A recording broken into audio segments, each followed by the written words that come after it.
I see these things all the time on the internet about how, it's so easy for men to have orgasms from intercourse and women don't have them.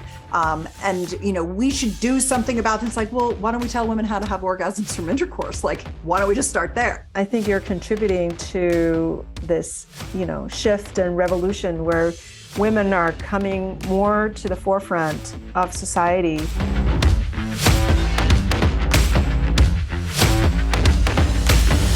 Hello, everybody. I'm so excited today. This is going to be a treat with Susan Bratton, an amazing, incredible person. I think of her as being so talented, so spirited, and so articulate in her craft that I consider her a creature. She's like this incredible creature that will take you to places, and the places that she can take you is related to the sexual realm. So this is a subject I have not talked about on my show, but I was asked by somebody else saying, why don't you just talk about this? This is, important subject. Are people shy to talk about it? I said, no, well, this is an important subject. So let's invite one of the best to enlighten you and take you to some fun places. So Susan, I am so happy you're here. Joy, it's so great to see you again. We met at How Do You Health, and it was thoroughly delightful to meet you. And I have been using your peptide cream ever since we met, and I absolutely love it. I am a slave to my skin. I actually have something interesting to share with you. Okay. A breakthrough that I had recently about my skin. I feel like skin, hair, teeth, these are such important parts of our sexual vitality. They make us sexually attractive. And, they're important to us when we're people who are wanting to have, wanting to be attractive to the opposite sex, or to be attractive to whatever sex we are attracted to. I've got some new things to share with you about that. And I'm looking forward to going wherever you want to go. I want to hear what this person wanted to talk about that got you thinking about me. I'm glad. Yeah. Yeah. So, this is a subject that we know, sexual connection, sex, it is related to, our well-being, not only, mentally, but also physically. Yeah. So maybe we can talk a little bit about that. But before that, I just want to introduce people to you so they understand, who you are. So let me just talk about you a little bit. So, so Susan Bratton is the intimacy expert to millions. And she's a champion and advocate for all those who desire intimacy and passion their whole life. And it has created hundreds of techniques that transform having sex into making love, and is the world's most well-respected sexual biohacker. So Susan is co-founder and CEO of two companies, Personal Life Media, Inc., a publisher of heart-connected lovemaking techniques and bedroom communication skills and sexual regenerative therapies. And the company, The 20 LLC, is a manufacturer of organic and botanical supplements that enhance sexual vitality. She's also an active and caring spokesperson for GAINSWave, FemiWave, and The Dr.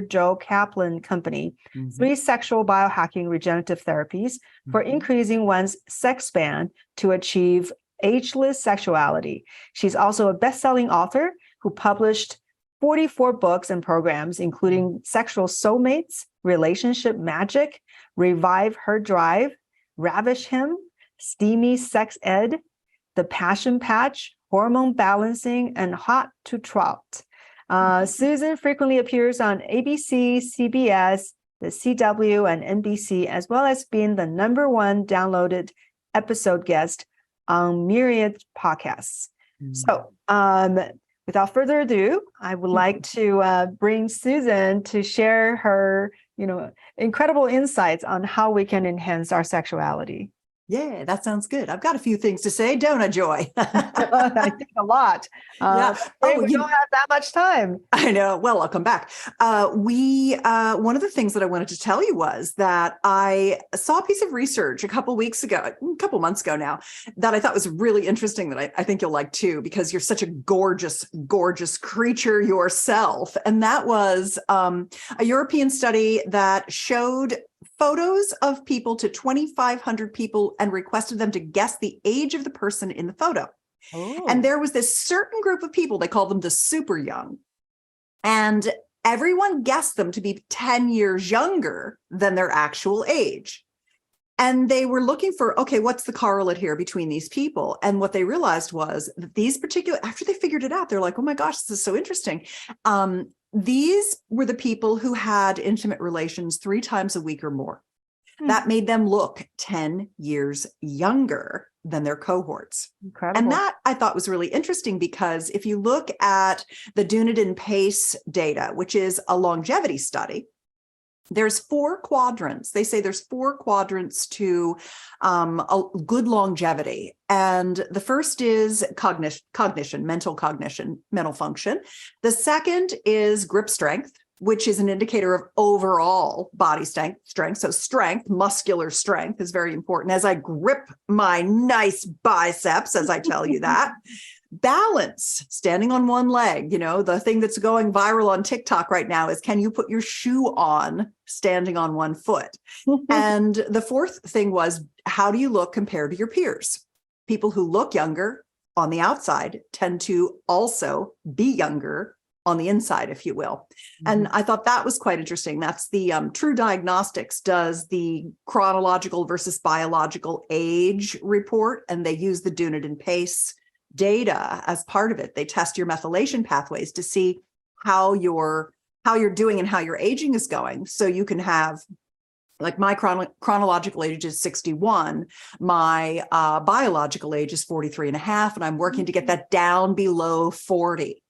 So doing the things that are required to get that down. And some of those are things that I'm doing, actually, are some of the things I wanted to tell you about today. Yeah. So, so maybe tell us a little bit, like, how did you get into this whole sexual realm? Like, you were, I'm sure you were just one of the normal Americans who's going about their lives and not really focusing on talking about sex. Like, how did this come about?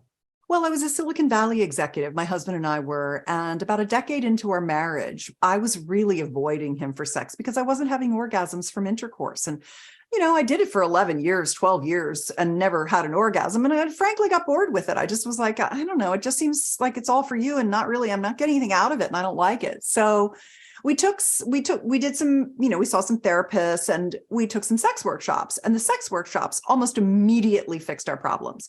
Because the thing about sex is that they're all learned skills, just like learning how to cook or any other thing. You just have to know what the recipes are, and then you do them and you get better at it over time. And it becomes more satisfying and tastes more delicious because you become a better cook or a better lover. And when we realized that most of our friends were getting divorces, and we knew it wasn't money because they were all gainfully employed like we were, it was sex. And we said, well, we're both tech people. And we said, let's put these workshops on the internet so that people can just guide themselves through these experiences and learn pleasuring skills and communication skills and lovemaking techniques, because we don't get an education about sexuality. We barely get any anatomy information. We don't understand how our genitals function. We don't have any bedroom communication skills. We're afraid and ashamed to talk to each other. We don't think we even know what we want. Our culture is infused with pornography, which is degrading to women, and movies which show, they rip their clothes off, she's still got her bra on and he's penetrating her. And it's like, that's the worst thing you can do. And so we have all this negative information, all this religious shame, all this trauma that happens because of all this negative information. And we wonder why we don't want to have sex by the time we get to be 40 or 50 years old. A lot of women, especially, they're like, I could take it or leave it at this point, forget about it. And so once we realize that, actually, once you begin to know what you're doing and someone tells you how to do things, shows you what I like to call the map to the territory. I call myself an orgasmonaut. Like, I go to the far reaches of outer space and I learn how to have these experiences. And then I come back and I tell you how to have them so you can have them too. Because all of this stuff is simply learned skills. I see these things all the time on the internet about how, it's so easy for men to have orgasms from intercourse and women don't have them. And we should do something about this. Like, well, why don't we tell women how to have orgasms from intercourse? Like, why don't we just start there? Let me just tell you how to do it.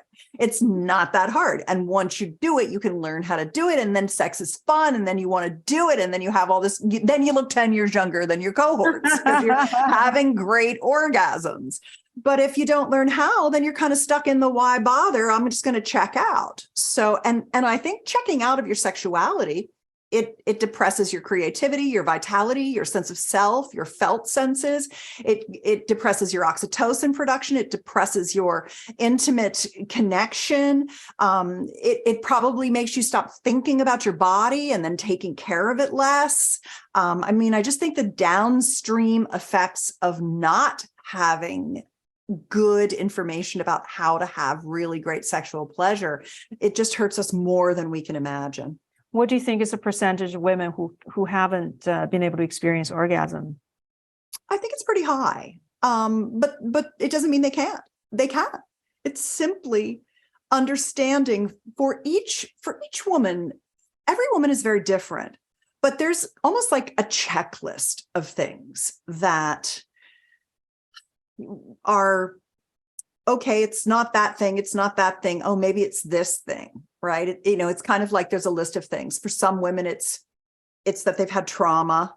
For some women, it's that they have so much body shame. For other women, it's religious repression. They've been told that it's bad, or they just have gotten, some downloads somewhere that, that they're good girls and they shouldn't, or they've never been pleasured. No one's ever really touched them the way that feels good to them, or they've never felt safe enough with a lover to fully surrender, or they haven't spent enough time pleasuring themselves and finding what feels good to themselves. I would say a lot of those are probably the most common reasons. And then the problem is that if a woman goes on for a while not having orgasms, then she starts to think it's her, or she's broken, or any number of million reasons that she would get to that feeling like, I just can't. And then it does become a mindset issue. And sometimes you can break your own negative mindset through solo pleasuring. And sometimes you can find a partner who isn't putting pressure on you and you just get so turned on by them.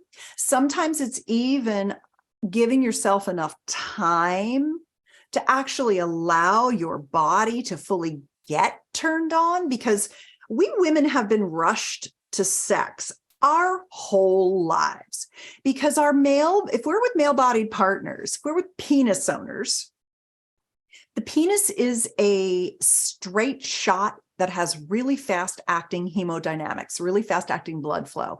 So the penis gets erect very quickly, within minutes, where the vulva, which has as much erectile tissue in it as the penis, if you think about a penis, and you think about it like, okay, that's a banana. So half of his banana is sticking out of his body and half of his banana is actually going in and down toward his testicles. So double the size of what you usually see as a penis, twice as much. Take that double amount, and that's a big banana. Take the skin off the banana, and pretty much what's inside a penis is erectile tissue and a urethral tube. It's pretty much just spongy tissue in there, the whole banana.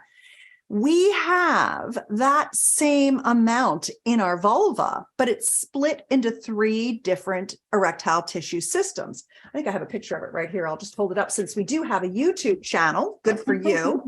I can hold up a picture and show you what it looks like. So this is,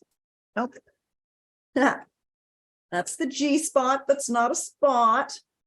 Anatomy lessons are helpful, So here's the vulva, the outside of the vulva.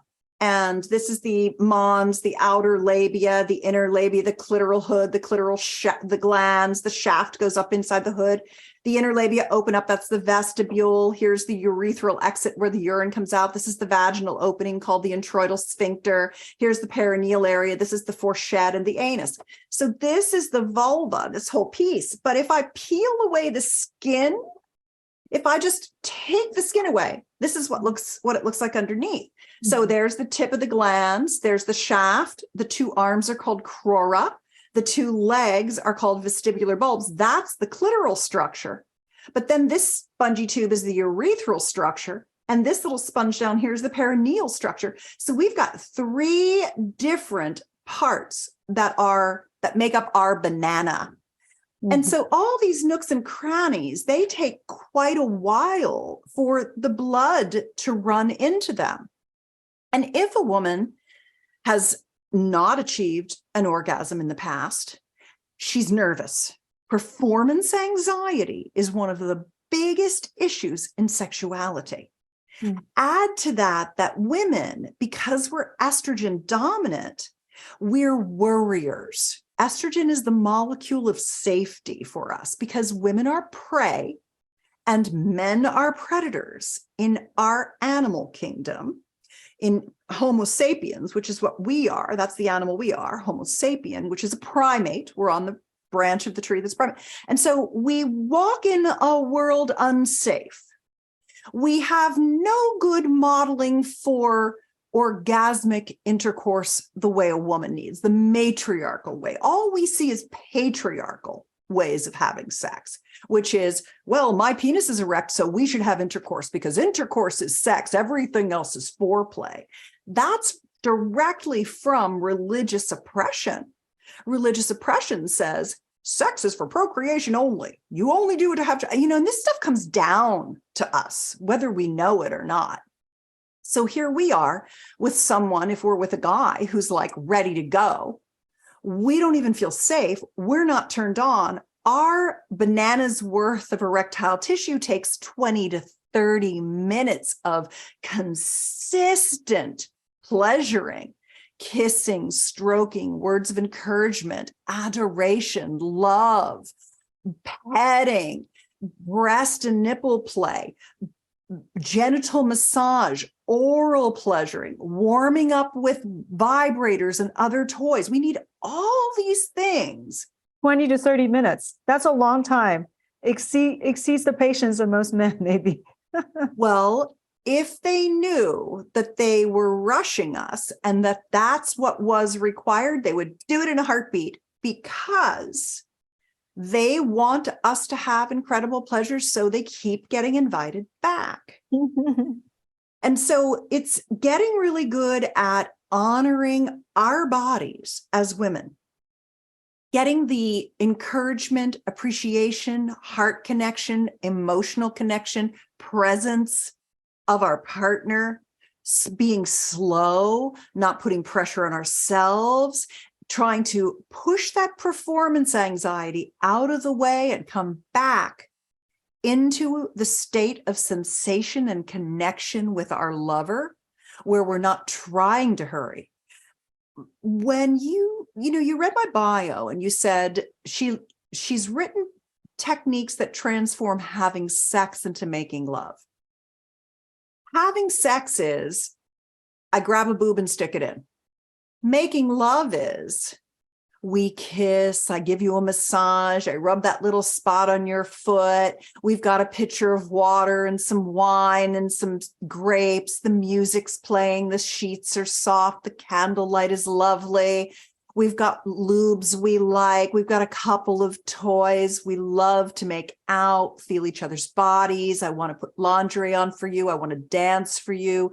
You want to worship me. You want to tell me how beautiful I am. You want to look at my yoni being the tantric lovemaking word for our female genitals. You want to look at my yoni and tell me how beautiful it is and how much you love me and how good I smell. You want to hold me and pet me and play with my breasts and kiss me. And, these are all of the things that are required for us to do what I like to call cross the gasm chasm, close that orgasm gap between how easy it seems for him and how difficult it seems for us, because it's not difficult for us. We just don't get what we need to have it.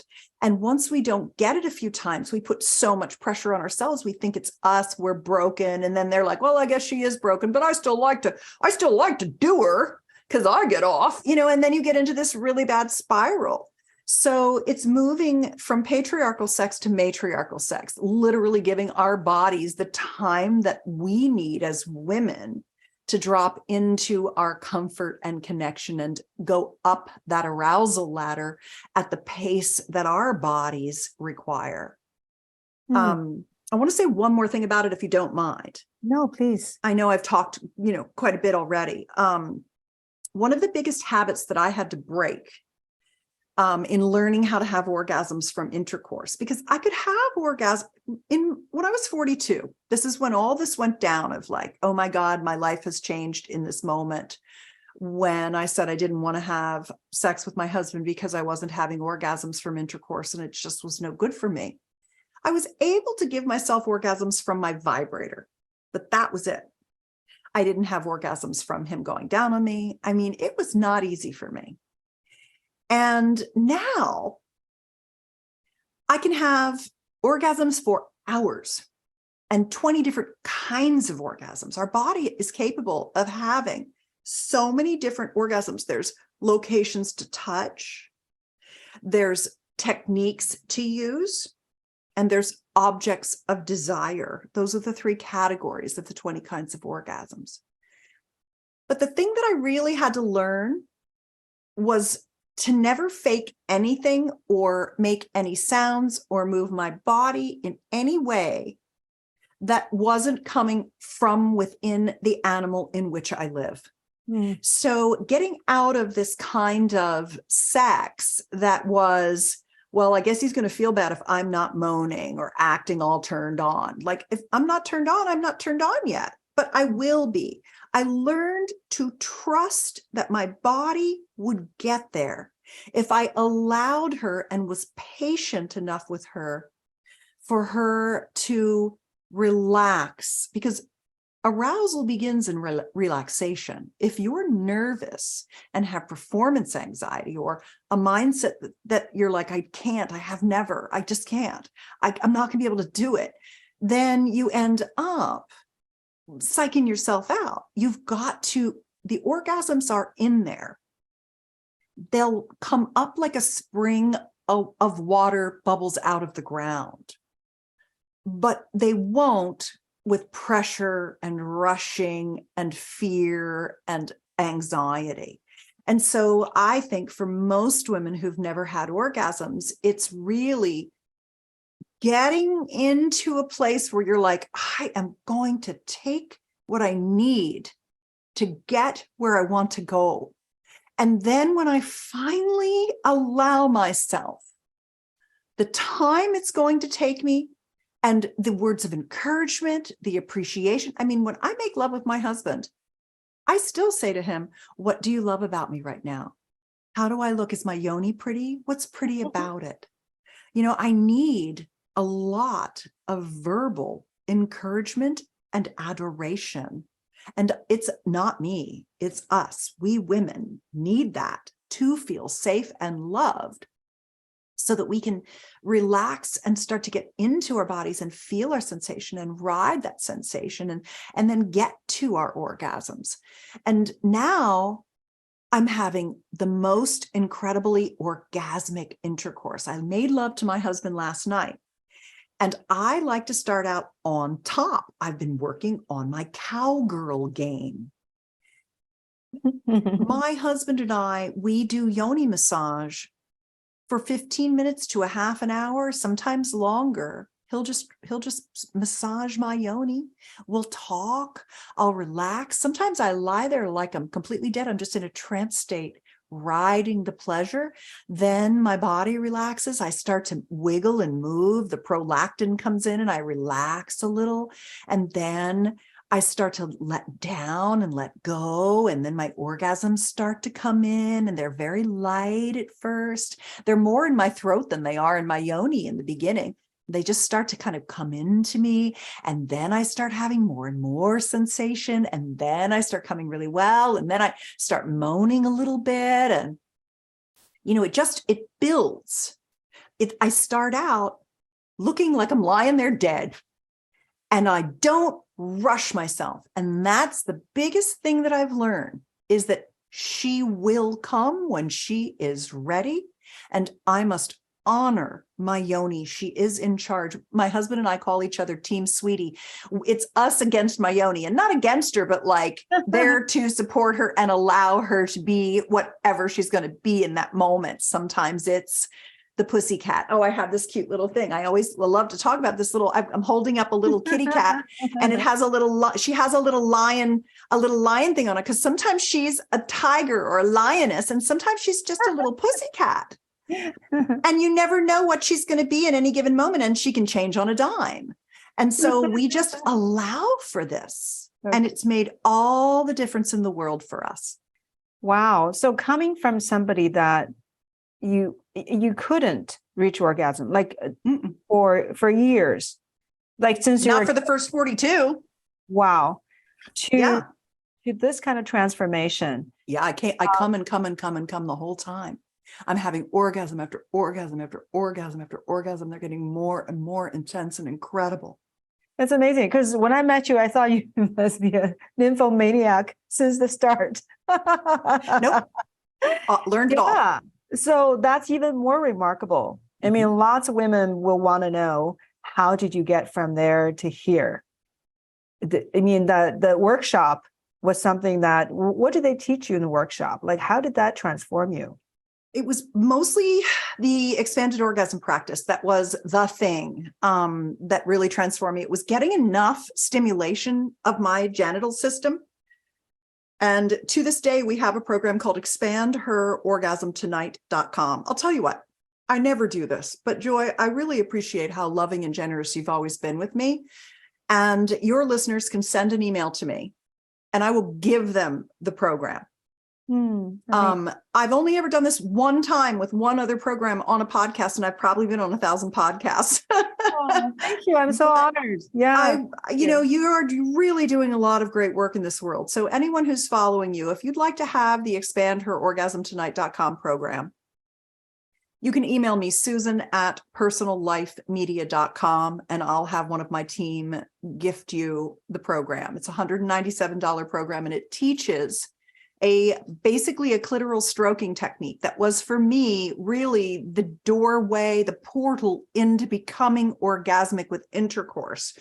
Because for the first time, I was getting the kind of stimulation that my vulva needed to become engorged enough and erect enough such that when I had intercourse, everything was full and round and plump.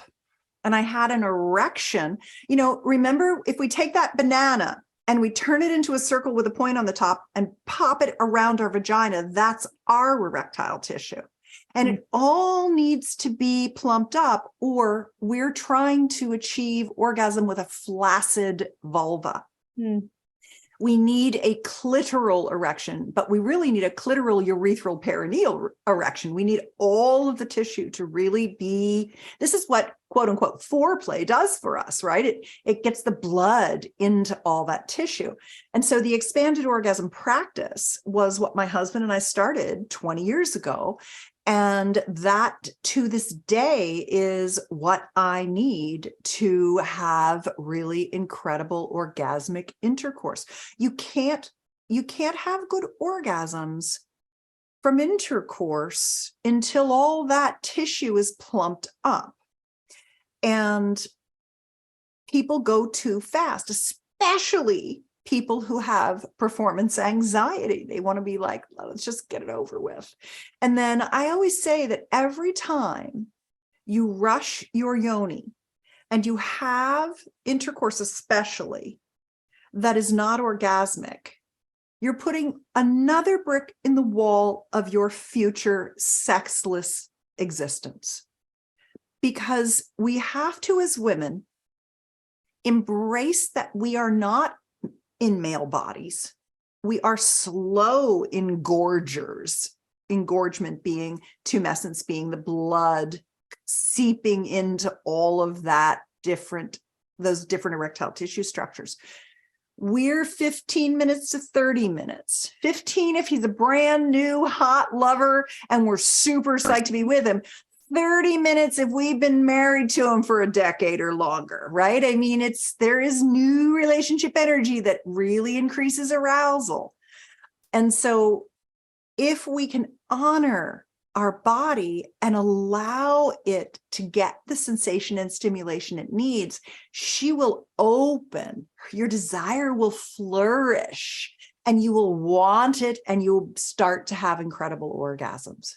The engorgement and then the orgasm. And then you mentioned the word matriarchal sex, and that's the first time I've ever heard that.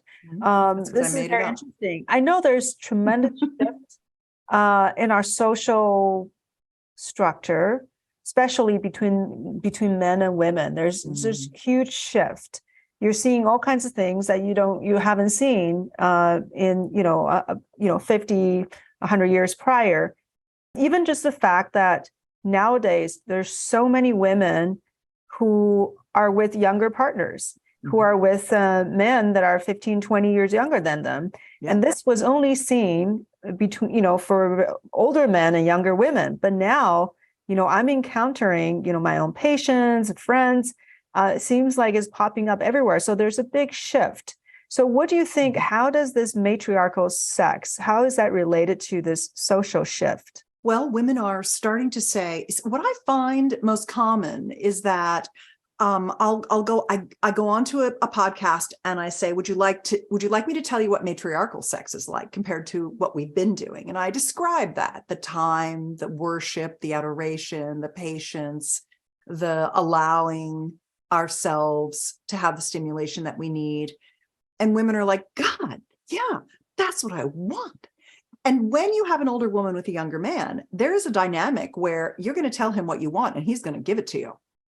Where the men that are our age, they've probably grown up in the, well, I'm just going to grab a boob and stick it in and that's the way it is. And the younger guy, so I think there's some courage that you get as a woman when you are dealing with someone who's a little younger, and you can kind of boss them around a little bit and be like, here's what I'm going to need. I'm going to need you to go down on me for like about 10 or 15 minutes. And I'm going to need you to brush my hair, and I'm going to need a foot rub, and, like whatever it is you want.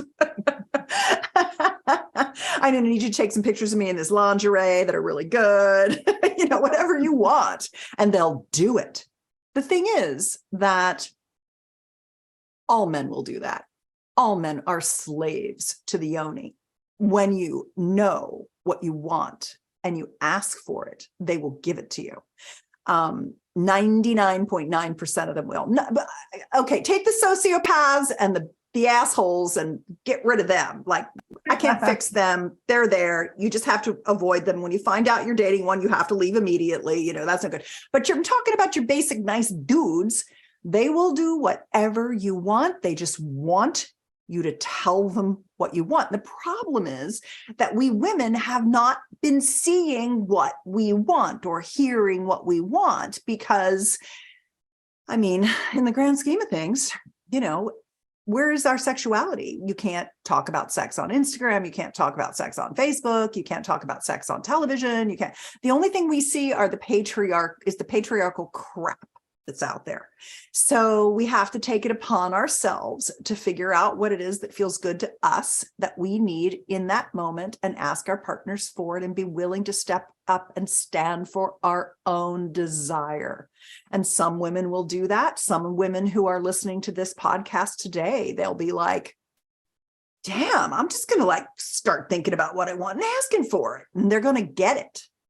And their sex life is going to get better because they are going to slow down and take what they need instead of feeling rushed by the patriarchal paradigm that we've been swimming in since we were born. And as far as the techniques that you were teaching, yeah. So taking the time, asking for what you need, Mhm. And also, it's basically allowing the full blossom Yes. of the tissue. So Yeah.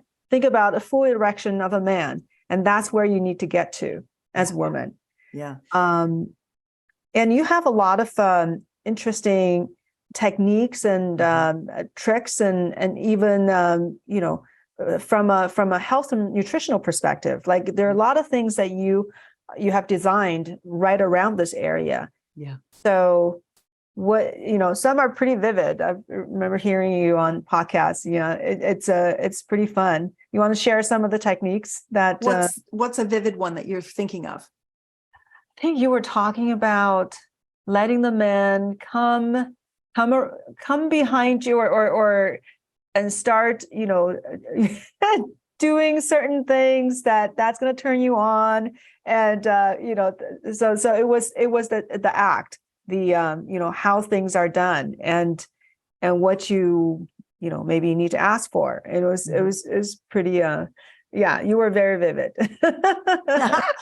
Who knows what that one was that you're talking about? But one of the things that one of the things that I like to offer is something called my Sexual Soulmate Pact, PACT.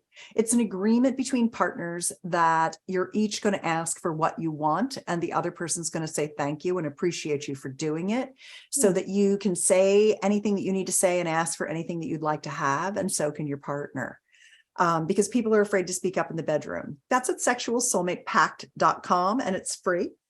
So you really good download outside the bedroom, this pact. No, it's inside. You can make it outside the bedroom, but it's for inside the bedroom. Yeah. Right. It's a lover's agreement, the Sexual Soulmates lover's agreement, Sexual Soulmate Pact. So if you are sexual partners, you do this like during the act, before the act. You can learn it outside the bedroom, and then you do it inside the bedroom. It's how to know what you want and ask for it, and have your partner love that you asked for it, instead of contract or feel like they did anything wrong, which is what guys tend to do. They tend to be in a victim mindset, and they're very, very bad at taking feedback. And so this gets them, if you're with a male-bodied partner, it's difficult to give them feedback because they think they know everything. And if they do anything wrong, they feel like they got yelled at. It's just like the way men are. And so it's how a woman can work around those problems with men's ego and feelings of superiority that they have. Yeah, but sex is so varied. There's so many ways, different people like different things. And it seems like it may not be easy to really match what people like. Some people like it, vanilla, very gentle and soft and sweet. And some people like it rough and, but there are so many orientations. So how do you navigate all that? That's a black and white mindset. And really what that is somebody's comfortable in one way, and they have a path to pleasure in one way. But the more that, let's just say you start dating somebody and, they like certain things. Oh, touch my penis just this way, really hard on the end. Okay, well, I'll do that, but I ain't doing that forever, because number one, it wears my hand out. Number two, you don't need to be touched that hard to have an orgasm. Number three, I think you got some sensation loss, so let's fix that. Number four, I'm going to start tickling your penis, because it turns out that actually will turn you on too, And so it's just this idea that people end up in a rut. They have a way of doing something, and that's great, because you can begin to do what's called orgasmic cross training once you have one path. So let's say you've got a woman who hasn't ever had an orgasm. Fantastic. Now she's listened to this program and she's like, okay, I have been putting too much pressure on myself. I haven't been giving myself enough time. I haven't actually been experimenting with my own self-pleasuring. I've just kind of been like, I'm frustrated. I'm going to give up on this stuff. Now she hears this and she's like, geez, okay, I guess I just never gave myself enough time. I guess I never got enough adoration or encouragement. I'm willing to ask for that. So I've got a guy who I like, and I'm willing to give it a try now. And I'm going to start pleasuring myself. And so for her, I would say, do orgasmic cross training where you get, there's 8 different kinds of sex toys there's 8 categories of sex toys that a woman can have in her pleasure chest. And each one of them delivers a different type of sensation to a different part of her vulva. And really what she wants to think about is vulva activation. It's not just the tip of the glands of the clitoris with the 10,000 nerve endings. It's, oh, I got to get this whole baby plumped up here. I got to get all this stuff going on. I got to activate all the neural pathways to my brain, my biggest sex organ, by touching all this stuff. So I'm going to use a liquor. I'm going to use a thruster. I'm going to use a G-spot toy. I'm going to use a butterfly. I'm going to use a whatever, I'd have to sit here and think about what all 8 are, but she can start to collect these different toys and tantalize herself with all of these things and turn these areas of her vulva on so that she just gets quicker to turn on each time she's doing it, because she's started building these pathways to pleasure from her yoni to her brain, the mind-body connection. She's stimulating it in different ways so that maybe she's dating a couple of guys. I'm just making stuff up here. And one guy's really good at oral pleasuring, so that's great. And one guy's much better at penetration. And one guy's fantastic with his hands, and he's so good at yoni massage. And so now she's starting to say, okay, I can have orgasms with this guy this way, this guy this way, this guy this way. Now I'm building my orgasmic potential. I'm starting to lean into different ways to come. I've taken this one thing that I finally have been able to do, and now I'm adding new things to it, and I'm expanding my orgasmic ability. So that's a good way to think about where you're going with all this, is that you might have a lover who loves everything very soft and tickly, but you can get him to the point where he loves it when you ride him cowgirl like a wild bucking bronco. He never thought in a million years that would be what he would want. He wanted the lightest of touch. Now he loves you riding him like crazy hard and fast and going nuts on him because he learned how to do it. That's all that is when someone's like, this is what I like. It's only because they haven't tried new things. The better you get at sex, the more things make you come, the more fun you have, the more confidence you get, and the more pleasure is created in different ways. Okay. All right. That's very, very insightful. Good. Yeah, I haven't really heard people talking about it, like how to kind of break through your locked in pathways and create basically neuroplasticity, right? That's it. Yeah. Yeah. And then you have you created some sex toys to help people to awaken different areas of their body and their brain, right? Basically. Well, I don't make any sex toys. I work with a couple of companies who have very high quality products that are super safe. There's no phthalates in them. There's no toxins in their materials. They've got high quality motors. They've got very good apps for your phone, so you can even use your phone and Bluetooth and drive things. Those are fun. One of the things I recently did was one of my partners, I'm teaching him how to give me yoni massages. And he's doing an incredible job. He just has such a good sense of touch. And he likes prostate stimulation. And a lot of guys are moving into prostate stimulation. They like the pleasuring. It's like G-spot for us. Women are exploring their G-spots and men are exploring their P-spots.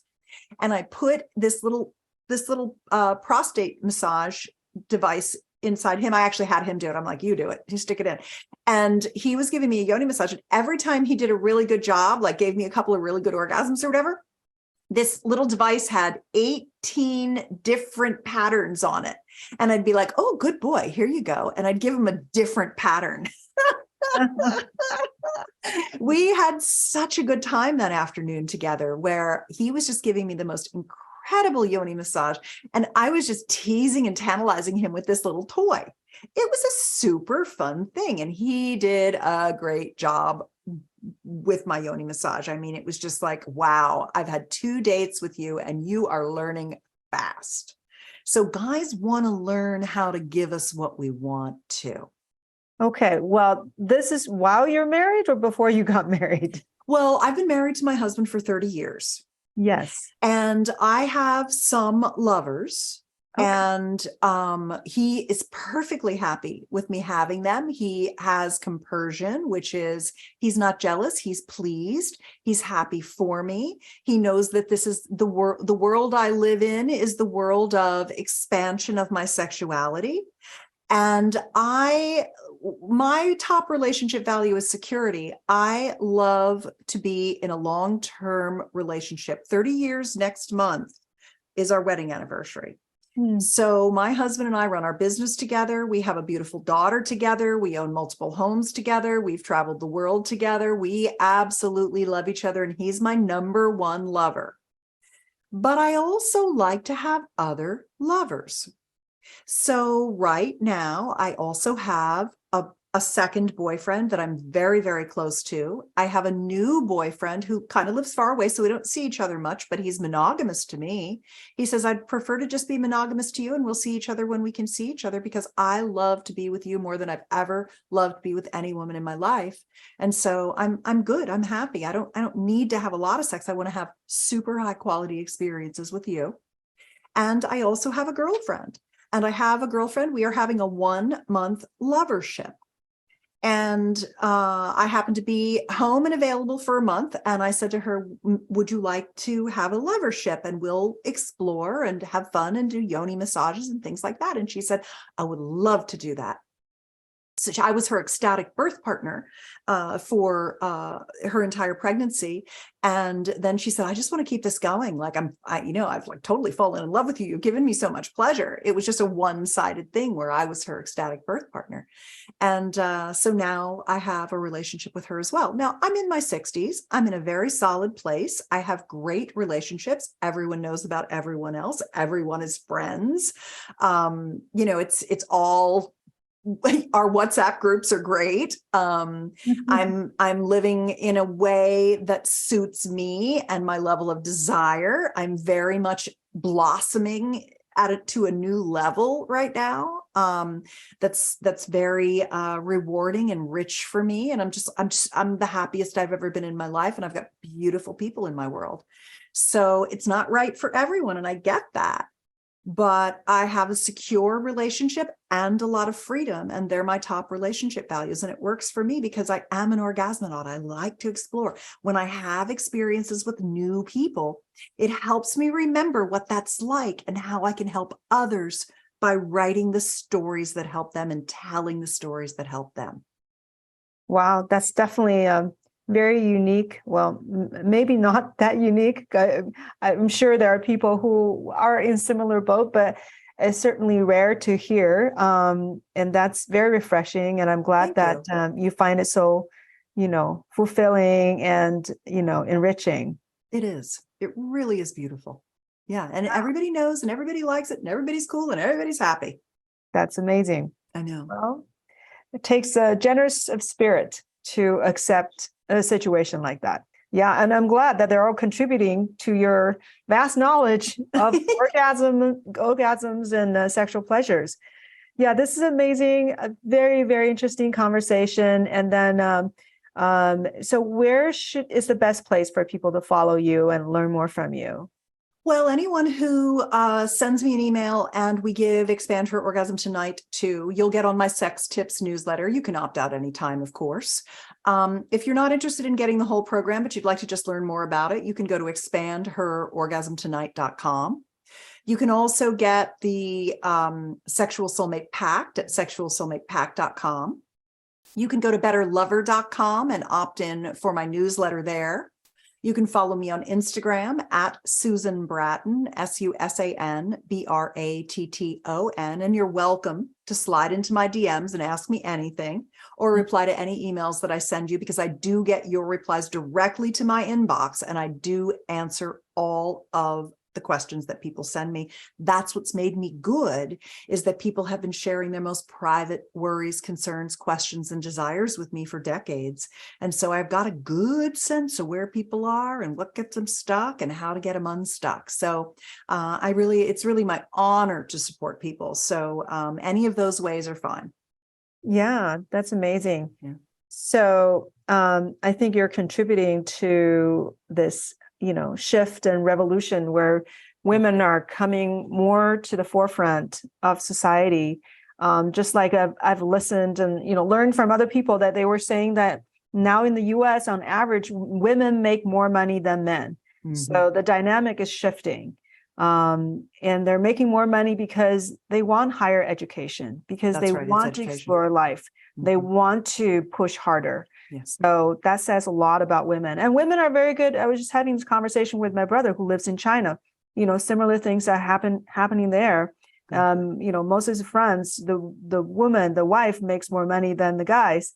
And he was saying that now, heavy labors, the jobs that rely on physical strength, there are less and less of them. But the jobs that rely on verbal communication, communication skills, multitasking skills, and, empathy, being able to understand, the people around you. So it requires a lot of these skills, doing multiple things at once. It was so funny. He was talking about, women can, knit a sweater and watch a favorite show and chat with their best friend all at once. But if a guy is watching a football game, they're watching a football game. That's it. So it's interesting, our minds are different. And it's wonderful that that women are, embracing all their capabilities, and the society is allowing that to happen.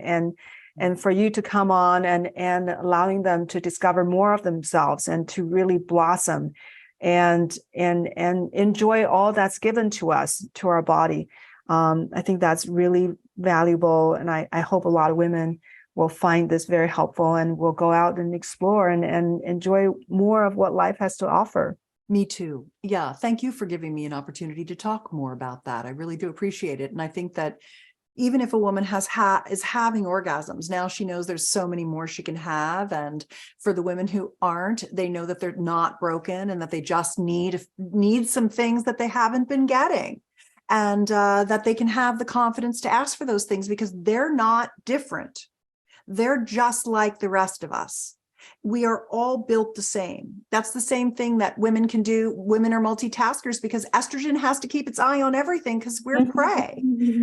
If you're not prey, you can be single focused because you don't have to worry about what's coming at you. You have the confidence of testosterone. If you're a male-bodied person, you can be goal-oriented. And that's the thing. If we've been with men as our partners and they're so goal-oriented and they get fast-acting hemodynamics and they're ready to go, and we've been going at their pace all this time, we have never had the kind of sex that is right for us. And if there's one thing I want from listeners and viewers today on your show, it's to know that you are perfect. And if you honor your pace and the kitty cat inside you and what she really wants, she can have the most wonderful, satisfying experiences. And that there's nothing wrong with you. It's how the feminine body works. And you're just like us, and you're our sister, and we want you to have that too. Wow, what a beautiful note to end on. Thank you so much, Susan. Thank you, Joy. You're inspiring. Thank you. Thank you.